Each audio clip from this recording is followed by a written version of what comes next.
Believe it or not, but I don't think this season was as bad as everyone says it was. Now, of course, I completely understand why everybody hated it, but I felt like it had all the ingredients to be a great show if it would have just used the material in a different way. From the very beginning of this season, the show deviates from the main story in a way that's inconsistently hypocritical. What I mean by that is that it picks and chooses what aspects it wants to stay true to, and it takes liberties with other things that turn the story into something that completely misses what the message in the game was supposed to mean. For example, it sticks to the game's plot by having Abby kill Joel early in the story, but instead of turning Ellie into the Punisher and going on a revenge mission, it spends the rest of the season focused on her romantic relationship to the point where we forgot why she was even in Seattle in the first place. It's pretty consistent with following most of the story beats and copying many of the cutscenes directly from the game, but it doesn't take into account the fact that the game's story is more than just the cutscenes, and because it completely neglects the more violent aspects of the game, it turns an emotional R-rated revenge story into a PG-13 teenage drama that's never able to capture the intensity or passion of the game. It also completely ignores Abby's character after the second episode, and it felt like killing Joel was the only real reason she was even in the story. I mean, considering how the final episode ended, I guess they were planning on making season 3 all about Abby, but from an audience perspective, I don't understand why they thought anyone would care about following her when she was really only in one episode and the only thing she did was kill everybody's favorite character.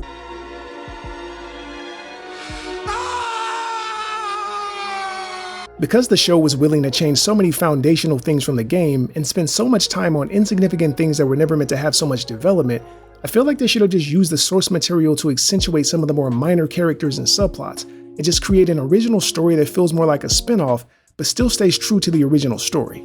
Now, I guarantee no one that played the games gave a shit about Ellie being gay or her teenage love story, but I think the entire reason Druckmann wanted to adapt these games is so he can use them as a vehicle to insert as much woke bullshit into it as he could, because it already had a few gay characters in it. I felt like this season had the potential to be better than the first, because the overall story had more interesting characters, and a centralized story that could have solidified this as the best video game adaptation, and a franchise that everyone will be eager to see more of. The entire first season was an adventure story just like the first game, where you had Ellie and Joel trying to travel across the country to get to a specific location, and they had to deal with different obstacles and enemies along the way. The second season felt like it wanted to have the same type of plot structure, except the reason for Ellie going on an adventure isn't as plausible, and the type of obstacles she has to face never seem as dangerous or as meaningful as the ones she dealt with in the first season. Overall, this season felt like an incomplete first draft written by somebody who isn't talented enough to adapt this type of story. And even with the flawed footage to work with, the editors obviously don't understand how to gradually reveal important story details, or how to pace the season in a way that keeps the audience engaged. In my season 1 video, I did a complete re-edit where I cut out most of the filler, changed a few narrative details, and rearranged some of the scenes. And for this video, I want to do something similar. But instead of doing a complete scene-by-scene re-edit of the entire season, I want to do more of a rewrite of the main plot, where I make a few minor narrative changes so the story is more interesting, and rearrange a few of the episodes and scenes so the pacing is more engaging. I actually have to make one minor change to something from the first season too, because I think it would have been a much better conflict for the series. And it would have also given the showrunners an opportunity to not only make something that transcends being just a video game adaptation, but it would have given them the perfect justification to throw in a little woke, gay, girlball shit in a way that everyone would have actually enjoyed. Are you sure about that? On a narrative level, I think the main issues were the lack of a central focus, a weak antagonist, terribly underdeveloped characters, and a constant tonal shift from episode to episode. Is it an action drama like The Walking Dead? Is it a bleak emotional story like Children of Men? Or is it a YA dystopian soap opera like Maze Runner? Is it a show about zombies? Is it about the human side of surviving in the post-apocalypse? Is it a romance story, a father-daughter redemption, a revenge story? I mean, it's kind of all over the place in terms of what type of story it wants to tell. And I know it doesn't have to specifically be just one of those things, but I think it would have been much better if it stayed focused on Ellie's immunity and making the WLF a better antagonist with clear motivations. Whenever a character is immune to something like Blade, the sick people from World War Z, or the wife from 28 Weeks Later, it becomes a focal point of the story. But because Ellie's immunity is never that important in the second season, I think making it more central to the plot would have fixed this entire show. Now, from an editing perspective, it really needed to arrange the scenes better and tighten up the pacing, because there's too many slow points where nothing is happening, and it ruins any chance for the audience to be immersed in the world or connect with the emotions of the characters. Now, I'm not saying I wanted it to be non-stop action, but all of the slower paced dialogue scenes felt more like filler than they did plot development, so it was never able to create a sense of urgency or emotional tension. So many things from the first game were either changed or completely made up for this version of the story, but the one thing they should have changed was focusing on what the Fireflies were planning on doing with Ellie. Every story needs an antagonist, and because the first season didn't do a good job at establishing the Fireflies as the official bad guys, the changes I'm going to make will solidify the WLF as the antagonist and give Abby a more plausible justification for wanting to find Ellie and Joel in the second season. The main overarching plot of the first season was Joel taking Ellie from a safe zone in Boston to a hospital in Salt Lake so the Fireflies can use her immunity to potentially find a vaccine or a cure. Joel didn't know what they were going to do at first, but when he found out they were planning on killing her and harvesting her organs, he decided to kill everyone in the hospital. Killing Ellie to do research on her seems like the least effective way to use her unique ability. And it's strange that no one considered her immunity could be genetic and potentially passed on to her kids. Ellie got her powers the same way Blade did, but because they're trying to find a cure and not summon the blood god, impregnating Ellie should have been what they were planning on doing with her. I think forced pregnancy is a far better central conflict because it makes her immunity the main focus of the story and it creates an opportunity to address real societal issues that people actually care about. You have to admit that her immunity did feel like a first season plot device, and it was only used to give the Fireflies a reason to be interested in her. And in the second season, it didn't even serve that purpose, so it could have been removed completely and nothing about the show or the story would have changed. Just think about this as the main plot instead. We find out that Ellie isn't the only person that's immune to the infection, and the Fireflies weren't the only ones trying to create a vaccine. The WLF is also trying to create one, but instead of harvesting the organs of people with immunity, they're hunting them down so they can forcibly impregnate them and use them for fertility experiments. Because these people are born with immunity, the assumption is that it could be genetic, so forcing them to have kids would give them a better look at how the cordyceps interact with immune people, and it would make it easier for them to create a vaccine. This one little change would have given the showrunners an opportunity to focus on issues like abortion, gender roles, rape, and because Ellie is gay, sexuality too. Hollywood is so obsessed with being woke that they didn't realize this story was a great opportunity to focus on all the sexuality and gender issues in a way that would not only be socially relevant, but also entertaining and emotionally satisfying too. They never took the time to really examine what this story was about and the potential it had to say something meaningful in a way that everyone will be able to relate to.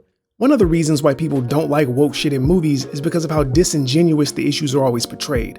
They're so desperate to make them more important than they are that they have to create fantasy characters and scenarios that would never happen to anyone in real life. The ideas are always forced and the issues are never relevant things that society actually cares about, but they still expect us to act like they're the most significant issues that humanity's ever had to deal with.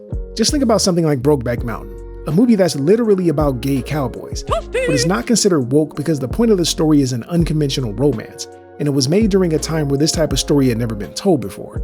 It was also culturally relevant because same-sex marriage was an organically formed social issue in 2005, and this movie was art imitating life and not the other way around like it is today.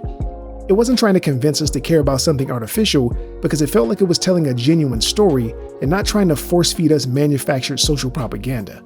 So from this point on, I am going to deviate from the main story quite a bit, and this is going to be, I don't want to say 100% fanfiction because I'm still going to use several scenes and plot points from the show. But because nothing important actually happens in the last 3 episodes, I have to use some of the details from the games, change a few of the primary motivations, and rearrange the locations of some of the characters.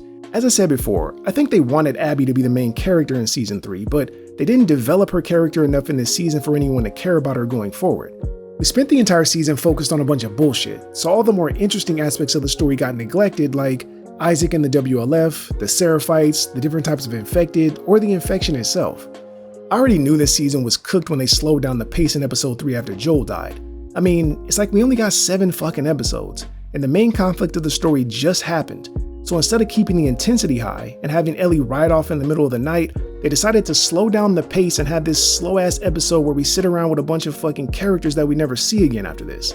Who gives a shit what any of the people in Jackson think or how they feel when all the characters we should be learning about are in Seattle?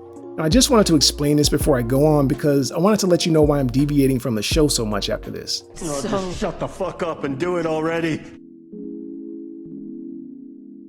One of the biggest problems I had with this season was the way the episodes were arranged and the way they chose to introduce the characters and develop the plot. The first episode of any new season should always reintroduce us to the world and characters and act as an inciting incident that sets the story in motion. And because of that, I would have made episode 6 the first episode, because narratively and chronologically, it not only reintroduces us to the world, but it also sets up the main emotional conflict of the season. It didn't make sense to show this flashback after Joel died because his death would have been much better served as the emotional climax of the season. So dedicating an entire flashback episode to the relationship at the end of the season felt pointless, kind of like making a Black Widow movie after she was dead. This episode was only put here because the showrunners knew that Joel's relationship with Ellie was the only reason anyone was watching the show. But instead of just keeping him alive for most of the season and killing him in the last episode, they decided to kill him off early and put Dina's love story in his place. The episode takes place 2 months after the end of season 1, and because the first season was primarily the two of them getting to know each other, this would have shown them developing a real father-daughter relationship in a way that we never got to see before. It follows the two of them spending quality time together, establishing a stronger bond, and it establishes their emotional connection instead of starting off the season with them being at odds with each other. If you think about it, we never got to see them have any positive emotional interactions while Joel was alive, so the impact of his death is completely dependent on remembering them together from last season. Starting the season like this would show important moments like Joel making Ellie a birthday cake, a custom-made guitar, and taking her to the museum so they can spend quality time together.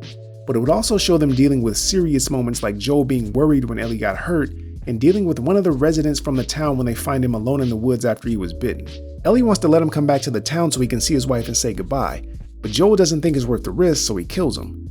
When they get back to town, Joel tells his wife that her husband didn't want to risk infecting her, so he killed himself, but then Ellie jumps in and tells her that he could have made it back to tell her goodbye, but Joel decided to kill him anyway. I think this scene does so much for Joel's character development, because it reintroduces us to the fact that he's a complicated man that's willing to do bad things for good reasons. So killing her husband was the right thing to do, because allowing him to come back to the town could have caused an outbreak that killed everyone, but lying about it so casually makes him seem dishonest and heartless. I think this scene is the perfect way to end the first episode because it explains why Ellie is mad at Joel and why she doesn't trust him anymore. But it also gives Joel an opportunity to redeem himself later on, so his death will have a greater impact on Ellie and the overall story. This show really pisses me off because you can have a really great episode like this that proves they obviously know how to tell a good story, but then you have ridiculous woke shit that's completely unnecessary and makes the rest of this season almost unwatchable. Now, if I had to write an opening scene that immediately turned off most of my audience, I would definitely do exactly what season 2 did. I would take a 100-pound teenage girl and have her physically dominate a 200-pound grown man. At least the first season had the common sense to ease us into the woke shit, but this season just said fuck it and decided to piss in our lemonade right away. This is always an immediate indicator that a show is going to be woke when it has to either emasculate the men so the women can look strong and in control, or make the men evil or incompetent so the women can both look intellectually and morally superior by comparison. Vasquez from Aliens is a perfectly written strong female character because she showed us that she was strong and capable without having to make the men around her dumb, incompetent idiots. From the first moment we meet her, she's doing pull-ups and talking shit with the guys, and everything about her shows us that she's a badass and not a woke Mary Sue diversity hire. But it's even better than that. She has the biggest gun, she's the first one to enter the building, and the way the other Marines treat her shows us that they legitimately respect her. She doesn't get special treatment or have any undeserved special powers, and she feels like a cool video game character that perfectly fits into this situation. But I digress. I know this show is more drama than action, but because my first episode was all drama and no action, and the fact that we only got 7 episodes, I would start this second episode off at a faster pace so we can establish the non-emotional conflict of the season. I'm going to use most of the scenes from episode 1, except I'm going to make some major narrative and editing changes that completely change the tone and plot of the story. I'm removing all the romance shit, making Dina an outsider that they find while out on a scouting mission, and introducing a more realistic conflict for the residents to have. I would start this episode with an establishing shot of the town, the title card of the town name, and then 1 year later. I would continue showing the people working, the new arrivals coming to the town, and the guy finding roots in the pipes. The roots are going to be important in the next episode, but showing them now would set up the inevitable attack on the town and remind us that even though everything seems safe, they can't avoid danger invading their sanctuary. I would then cut to a back and forth juxtaposition between Ellie cleaning her guns and Joel fixing the breakers. Because I'm setting this episode 1 year after the first one, and because Ellie and Joel ended on bad terms, this juxtaposition would show that even though they might not be talking to each other, they're still connected even if they don't realize it. Instead of having Dina come and get Ellie to go on a scouting mission, I would replace her with Jesse and delay the romantic relationship between her and Ellie until later on. She already has a close relationship with Jesse, and they spend a lot of time together throughout the season anyway, so highlighting this relationship early on would be more meaningful than a Dina romance subplot. The scene would be basically the same as the show, except there wouldn't be any of the sexual tension, and instead, they would have some playful brother-sister type of banter. Then as soon as they start to leave, I would cut back to Joel and Tommy's wife having the conversation about the town being overcrowded with new people. This is something that I'm going to focus on later with Dina, because it's actually something that should have been the main conflict within the town. The next scene would be pretty much the same as the show too. The scouting party would find the dead bear surrounded by zombies, and Ellie would go inside of the store, except it would be Jesse instead of Dina going inside with her, and the reason would be because they heard a woman scream, and not just because they're bored and being rebellious. Ellie's attitude really feels out of place for this type of story, because she's never consistent with how brave she is. One moment she's fearless like Wolverine and acts like a clicker is just a disposable henchman, and the next moment she's terrified of a skeleton and running for her life. I know she's immune to becoming a zombie, but that doesn't mean she still can't be killed. And it's this constant shift in her personality that kind of makes the tone of this world feel like a joke. I talked about this in my first season video, but no one in this world ever acts like they're living in a post-apocalyptic world overrun by mushroom zombies. And Ellie's careless attitude reminds us that any tension surrounding her is fake, because she rubs her plot armor in our face every chance she gets. Anyway, I would have kept this scene pretty much the same, with Ellie sneaking around inside of the store killing zombies, except she would have found Dina being attacked by the smart zombie girl, and she would have saved her after she was already bitten. Ellie would see the bite mark and be forced to make the same decision that Joel had to make in the last episode. But instead of killing her, she decides to hide it from everyone and allow her to come back to the town because Dina tells her that she's immune. Now you have to remember that this will be the first time we meet Dina, so at this point she's a complete stranger that Ellie and Jesse don't know. Not realizing that Jesse was watching this entire interaction from the shadows, Ellie would lie to him about Dina being bitten the same way Joel casually lied to her about what happened at the hospital last season. When they got back to town, Ellie would keep Dina's immunity a secret, but Jesse would tell the town leaders that he thinks she might have been bitten. Then he would go to Ellie's room to confront her about lying to him, and this would mirror the conversation she had with Joel when he lied to the therapist about her husband. Next, there would be a council meeting where they question Ellie about why she hid the fact that Dina was infected, and then she's eventually forced to tell them that she's immune. Of course, no one would believe her at first, and they would threaten to kick her out of the town unless she was willing to kill Dina herself. And this is where Ellie would have to reveal her bite marks and expose that she's immune too. This would cause even more confusion because they would be conflicted on what to do next. They would think if Ellie is immune and she's been living in the town for years, Dina should be allowed to stay too. I would then cut to a town meeting discussing Dina and Ellie's immunity and if they should be allowed to stay. Half of the town would be afraid and want them gone, and the other half would be surprised that they were immune and okay with them staying. Now this would take the place of Ellie's revenge plan after Joel died, because I feel like it's a real conflict that no one would be able to stay neutral on, and everyone would be forced to take a side. I would then have Dina stand up and tell everyone about the WLF, the experiments they were doing on her and other girls, and then warn them that she's too important because of her immunity, and they'll eventually come to the town looking for her. I would then cut to the Roots and the Pipes moving outside, and then show Ellie's gang walking through the woods at night to end the episode.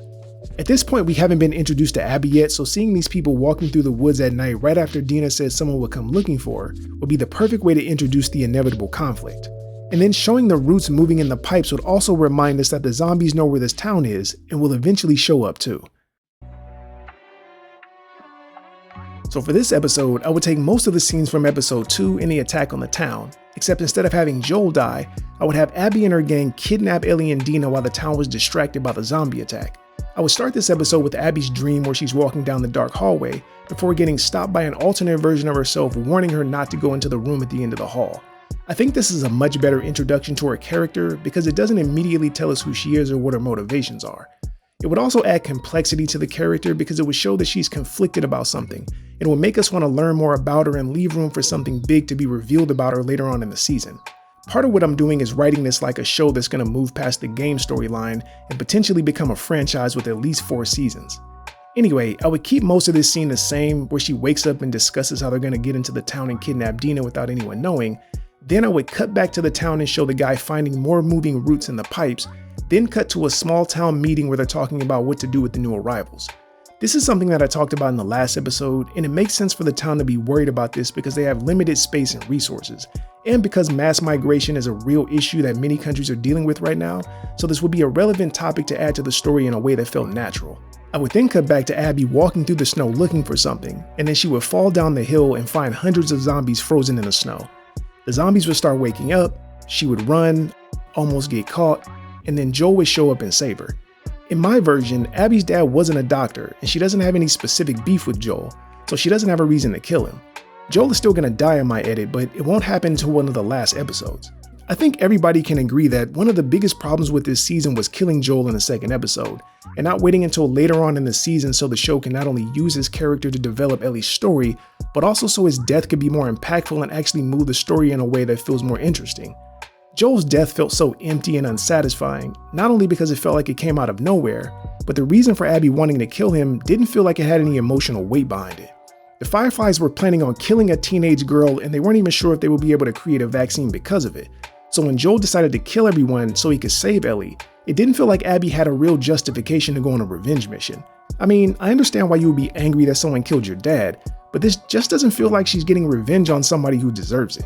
Joel didn't just randomly kill everyone for nothing, and it's not like the Fireflies hadn't killed or tortured people for less. Anyway, instead of Joel taking Abby back to the cabin with her friends, he would instead take her back to Jackson so he can warn everyone about the horde of zombies that were coming. The entire zombies attacking the town scene would basically be the same, except I would have Abby searching for Dina in the chaos while everyone was distracted. She would eventually find Dina hiding in a room with Ellie, and then she would contact her friends with a walkie-talkie. Then they would sneak into the town and kidnap the girls and escape before anyone knew they were gone. Now the reason they would take both Ellie and Dina is because Abby would find Ellie first and think she was the immune girl they were supposed to kidnap because of her bite marks. But then Ellie would say Dina's name and Abby would realize that Ellie is another immune girl, even though Dina was the one they were originally looking for. Now in my version of the story, Ellie wouldn't be the only person that was immune to the infection, and even though she got it through a random accident, I would have everyone else that had it just be born with it. I would still make it a rare thing that only a few people had, but I think changing this aspect of the story would allow it to use immunity as a plot point going forward. As I said before, Ellie's immunity felt like it was only used as a first season plot device, and the second season only uses it as a minor novelty, like someone having 6 fingers on their hand. Ellie never uses it to accomplish anything, and even though Abby knew she was immune, it never comes back up and no one ever thinks to try to find a way to use her to create a vaccine again. This is why I'm making it a central focus in my version, because the show never manages to really sell Ellie's revenge story. The entire reason she came to Seattle so she could kill Abby and get revenge for Joel, but she spends the entire time focused on falling in love with Dina instead. Even though I think the first season handled the story a lot better than this season did, the biggest problem I had with it was the unnecessary amount of filler. It was only 9 episodes, but 2 of them were flashback episodes, and there were flashback scenes at the beginning of 3 others. Now I actually didn't have a problem with the flashback scenes because they were used as world building and relevant backstory, but the 2 flashback episodes were both gay romance stories that didn't have anything to do with the main plot and didn't add anything meaningful to the overall story. If you watch my re-edit video of the first season, I actually used flashbacks more than the original show did, but the way I used them was a series of dream sequences that slowly revealed what happened to Joel's daughter. I didn't think showing what happened to her all at once in the beginning was a good idea, and because the story focuses so much on Ellie and Joel slowly developing a father-daughter relationship, I felt like it would have been more impactful to keep the circumstances surrounding her death a mystery and slowly revealing it over time. This season didn't have many flashbacks, but for my edit, I would make episode 4 a flashback episode that focused on the WLF and the Seraphites. We do get a quick flashback showing when Isaac decided to quit working for Fedra and start the WLF, but considering they're the antagonist, and the rest of the season takes place in Seattle, it would have been better to devote an entire episode to developing their story. I said in the beginning that one of the major problems with this season was the lack of a clearly defined and developed antagonist, and because the game puts a lot of attention into developing the WLF and the Seraphites, I think adapting more of their story instead of focusing so much time on Ellie and Dina's romance would have made this show so much better. So for my edit, I would make it an origin story of the WLF and the Seraphites, and show how both of them started and why they're at war with each other. Now if you've never played the game, the WLF are a resistance movement that overthrew Fedra in Seattle. Their leader is a former Fedra soldier named Isaac, but everyone else in the group is just a resident of the city. They're basically a rebel militia just like the Fireflies, and even though they're authoritarian just like Fedra was, they think of themselves more as freedom fighters. Now the Seraphites are a cult that live on a small island close to the mainland, and it was started by a woman that's only known as the Prophet. Their ideology is basically a rejection of technology, and they cut their faces like the Joker as a rejection of vanity. They started as a peaceful, sort of hippie commune, but when their leader was killed, they became more of a terrorist group that wanted to destroy the WLF and take over Seattle. Now that's a quick summary of their story, and of course the game goes into a lot more details, but I feel like that basic conflict would be more than enough to make a 60 to 80 minute long episode. I would focus the episode on the basic conflict and show Isaac gaining members and overthrowing Fedra. And on the other side, I would show the Prophet gaining followers to leave the city and join the Seraphites on the island. The main conflict would be the Seraphites coming to the mainland to convince people to leave the city and join their group, and they will also burn down buildings, kill people they consider to be sinners, and destroy things like cars, generators, and important machines because they go against their beliefs. I would then have Isaac eventually kill the prophet, and this would ignite a permanent war between the groups. Now, all of this would take place years before Ellie got there, but it would lay the foundation for everything that happened in later episodes.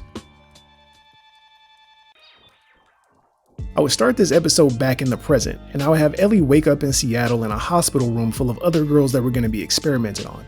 She would be strapped down like everyone else, and the doctor would tell her they're going to impregnate her to see if her baby was immune like her.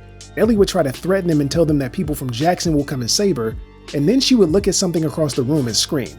Then I would cut to Joel and Jesse walking through the empty city streets, trying to figure out where the girls are being held and how they plan to rescue them and escape without being caught. Now, I know the showrunners will probably have a scene of them still in Jackson discussing what they should do after they realize the girls were missing, but I think it would be better for pacing to have them already there, or at least walking through the woods on their way to Seattle. They would eventually find the dead bodies in front of the Seraphite mural on the wall, and they would try to make sense of who these people are and what it all meant. This is one of the reasons why having a flashback episode to explain who the Seraphites are was so important. The show never explained who they were, what they believe in, why they worship this woman, or why they were doing anything they did. Now, if you played the games or went online to research the story, you would know who they were, but part of adapting an already established story is explaining all the necessary details and developing the characters without the audience needing to get the information from somewhere else. Anyway, as they were looking at the mural and trying to figure it all out, a large group of WLF troops would come marching down the street, and they would be forced to run and hide in a building. I would cut back to Ellie in the hospital, and this is where I'm a little bit on the fence about how I would approach this, because one side of me wants to push the limits of this story and introduce some really wild ideas, and the other side wants to keep it grounded and not go off the rails too much. Let me explain both sides. What I would want to do is make this seem like a horror movie and show different people getting experimented on in a bunch of different ways. I would have the doctors infecting both people and animals with different types of cordyceps and creating new types of zombies that are original ideas not seen in the games. Then I would go full Zack Snyder's and have them try to replicate what happened to Ellie by infecting a woman that was going into labor, and then have the baby come out with the crown of mushrooms on his head like the smart zombie girl. This is kind of a running theme at this point, but the different types of zombies are never talked about or explained in any way. There's the basic zombies called runners, the clickers that can only see through echolocation, the bloaters that are basically big tanks that can take a lot of damage, the fungus zombies that create the spores, the network zombies that use the roots to get information, and the smart zombies called stalkers.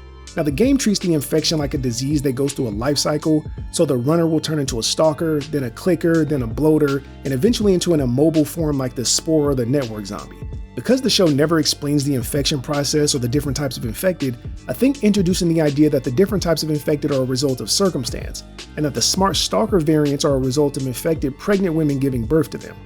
I wouldn't go too deep into this right now, but I think it would be a great seed to plant that could be explored more in the next season.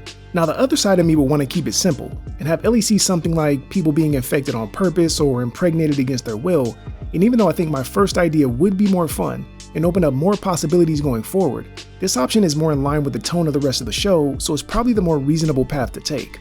I would then cut back to Joel and Jesse searching buildings looking for the girls. They would run into a few zombies and WLF soldiers, and then they would be forced to hide when a group of Seraphites catch one of the WLF and ritually kill him outside. Cut back to Ellie and she's able to escape being tied down to the bed. She gets dressed, tries to find an escape, and then she finds a gun on a dead soldier in the hallway. She would then continue trying to find a way out of the building, and when she enters a room, she finds one of the people that were experimenting on the girls. The final scene would be her chasing the bald girl into the basement and seeing the spore zombie for the first time. Now, this scene would be identical to the scene from the show, except she'd be looking for Dina and not Abby. The bald girl would explain the spores and how the cordyceps are causing many new types of mutations, and that's why finding a vaccine is so important. At this point in the show, there's been so many new ideas that were introduced but never explained in any way. There's the smart zombies, the spores, the WLF, the Seraphites, and why Abby is so important. But instead of using the time to develop any of these concepts or establish any of the new characters, the show decided to spend an obscene amount of time on the most uninteresting and boring aspect of the story. So for my edit, Joel is still alive and searching for Ellie, Ellie is searching for Dina, the Seraphites and the WLF are at war with each other, and the cordyceps are mutating into new and even more dangerous variants. This episode would start with Abby's dream in the hallway again, except this time she would be alone and closer to opening the door. But before she opens it, Isaac would wake her up because he needs to talk to her about something important. They would talk about something they've been planning that will end the war with the Seraphites, but they would still be vague about exactly what it is. I would keep this plan a secret for now because I think it would be better to make the audience wonder what they were planning on doing and leave the reveal until later on. I would then cut to Ellie searching around the building until she eventually found Dina hiding in a cage surrounded by zombies. Ellie would try to kill them so she could save her, but there'd be too many of them and she would get attacked too. I would then have Jesse and Joel show up and save them, and they would all have an emotional reunion, and Ellie and Joel would hug and apologize to each other. Now this would be the first time they spoke since the first episode, and it would feel just like the scene in season 1 after Ellie killed the cannibals. Then we would cut back to the WLF loading a couple military crates on a small boat in the rain, and Isaac would be there vaguely discussing what they were doing and how important it was that they follow his orders exactly. Now this would be part of the plan to end the war with the Seraphites, but we still wouldn't know exactly what he was doing. Cut back to Ellie, Jesse, Dina, and Joel trying to find a way to escape. They run into a few clickers and smart zombies, and they decide to run instead of trying to fight them because the city is at war and they don't want to draw any attention to themselves. A group of WLF soldiers see them and chase them into the room with the soldiers hanging from the ceiling, and then they would get captured and taken to see Isaac. Now this is the point where Isaac would explain the details of his plan. His plan is to secretly bring boxes with spore zombies inside of them to the island, and because the Seraphites don't know about the spores, and because they don't have gas masks, the spores will quickly spread all over the island and not only infect most of the people there, but also destroy their home base. Now the only reason Isaac is telling them his plan instead of just killing them is because he wants to use them to deliver the crates to the island, and he promises that he'll let all 4 of them go free if they complete the mission.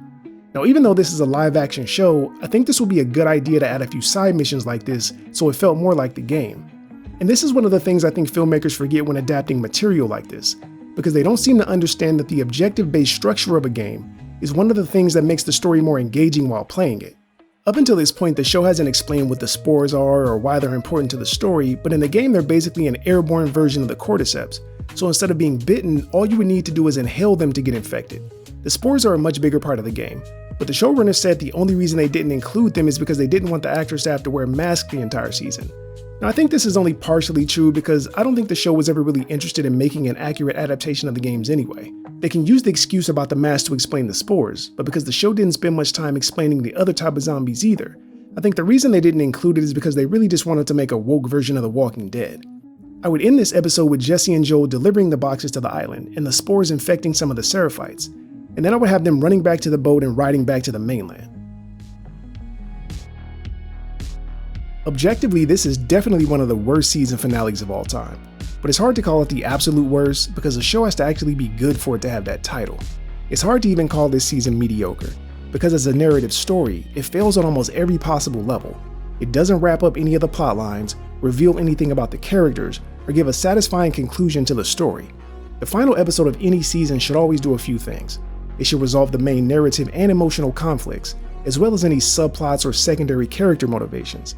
It should also give the viewers something to look forward to, and lay the groundwork for any new characters, potential plots, or conflicts in the next season. The main narrative conflict of this season was supposed to be Ellie getting revenge for Joel, but because she spent the entire season focused on Dina, it felt like that aspect took priority over why she came to Seattle in the first place. The emotional conflict is kind of the same as the narrative conflict, because everything is supposed to revolve around Ellie and Joel's relationship, and getting revenge for his death was supposed to be the emotional climax of the season. One of the main problems with the final episode is that Abby's character was never really established as the official antagonist. So when Ellie and her finally meet again in the last episode, it seems like Abby doesn't even know who she is. As I said before, I think the show is trying to split the story from the games into 2 separate seasons and make Abby the protagonist going forward, but because this season failed to develop any of the secondary characters or resolve any of this season's conflicts, it ended up feeling less like a finale and more like a show that ran out of money or got canceled halfway through the production. At this point in my edit, the primary narrative conflict is Joel trying to rescue Ellie and escape Seattle. The secondary conflict is the war between the WLF and the Seraphites, and the emotional conflict is Joel trying to redeem himself and prove to Ellie that he deserves her trust. The potential plots for next season, which I'll explain more in a minute, are Dina and Ellie being pregnant from the hospital's experiments, the WLF getting revenge on the Seraphites, and the cordyceps mutating into new and even more dangerous types of zombies. Ain't that better? Ain't that better? Because I ended the last episode focused on Isaac's plan to end the war, I would start this episode from the Seraphites' perspective 1 week earlier in the middle of a meeting on the island. There would be division within the group because one side wants to kill Isaac, and the other side wants to follow the prophet's original message of peace. One of the leaders would step forward and tell everyone that he has a plan to end the war in a way that everyone on the island will agree with, but they all have to stick together and give the plan time to come to fruition. I would then cut to a female soldier coming in to talk to Isaac.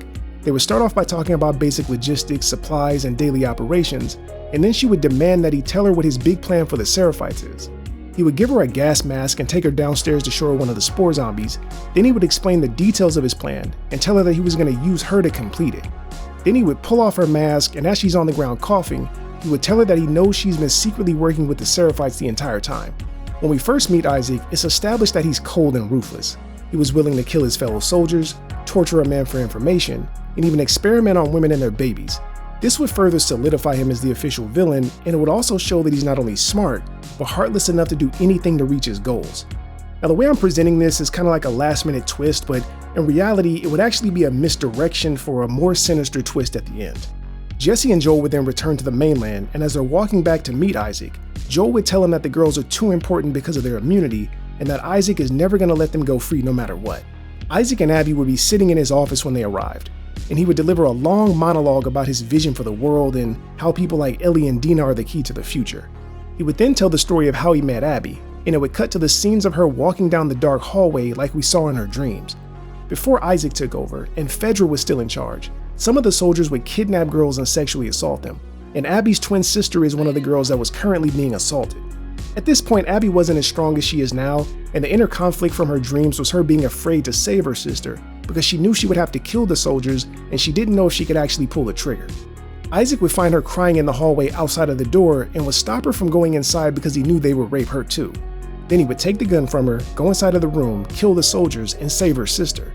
Now, this would take place during the time when Isaac was in the process of recruiting people to overthrow Fedra and start the WLF. And this would be the reason why Abby is so loyal to Isaac, and why she sees him like a father the same way Ellie does with Joel. Anyway, Jesse and Joel already know that Isaac is probably going to kill them, and he definitely isn't going to let the girls go free. So they try and attack him and get shot in the process. Jesse dies instantly, and Joel gets shot in the stomach, and then Ellie runs over to try and help him. Joel already knows that he's going to die from his gunshot wound, and he would have an emotional goodbye with Ellie. And as they cried together and professed how much they loved each other, Isaac would walk up and shoot Joel again and finish the job. Because I established Isaac as the main antagonist, I felt like it would be better to have him kill Joel instead of Abby, and because this happened after Joel came to Seattle to try to rescue her, and he was willing to sacrifice himself so she could escape, I think this would satisfy the emotional conflict of the season. Isaac tells Ellie and Dina that they're going back to the hospital and that they're going to be experimented on until they eventually find a cure. And then as he's talking, Abby would walk up behind him and shoot him dead. She would tell the girls that she's actually Abby's twin sister, and that she's been working with the Seraphites to finally kill Isaac. Everyone thought she got killed by the Seraphites years ago, but she actually ran away to join them, and she's been planning on destroying the WLF because they're no different than Fedra. She would explain that her sister was kidnapped shortly after she returned from Jackson with the girls, and her pretending to be Abby was the Seraphite secret plan to end the war and finally take over Seattle. You see, Isaac thought that the other girl was a spy, but it was actually Abby's sister, and because Abby was the only person he trusted, he never considered that she would betray him. Now, this idea got way out of hand, and I initially started off just wanting to touch on a few of the main changes that I would have made, but I ended up having a lot more to say about this season than I thought, and I decided to just try and fix the entire thing like I did with the last one. So what do you think? Do you think my version of the show would have saved it and made it better? Or do you think I deviated too much from the original story and changed too many things about it?